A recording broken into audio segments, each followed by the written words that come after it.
Hi, check it out. Since malamig yesterday and Oh my wala kaming pasok God. mag-asawa dahil masama ang aming pakiramdam. So, Wow! we decided to sugpo na kasing laki ng kamay ko. So, andyan po yung lahat ng ingredients makikita nyo sa ginawa kong gambas and at the same time ramen. So, yung ramen, nilagyan ko lang po siya ng sugpo. Kinat into smaller pieces ko siya para lumasa sa ramen.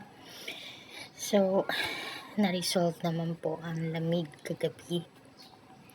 And then after, naggisa po ako for the gambas. So, alam nyo guys, paglagay ko ng ramen at saka ng sugpo at saka sa gambas, naku, lumingasaw kagad yung amoy. Yung amoy ng ng sugpo. So, kaya ang sarap-sarap. So, samahan niyo ako sa aking journey. Patatakamin ko kayo sa aming ulam last night. Ngayon ko lang po siya in-upload at nanood kami ng movie kagabi ng 007 Mag-asawa. So, yan.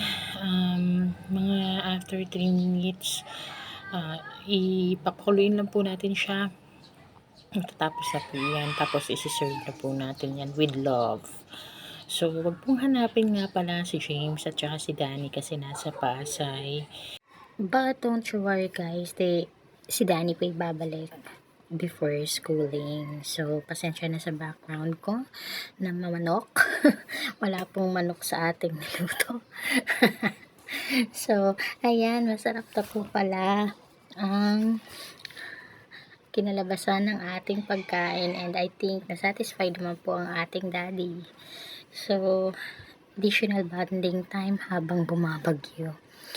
So, I hope everyone is safe out there dahil po sa nangyari kagabi na malakas na bagyo. So, again, this is Mary Chocolacha. God bless and have a safe morning today. Thank you!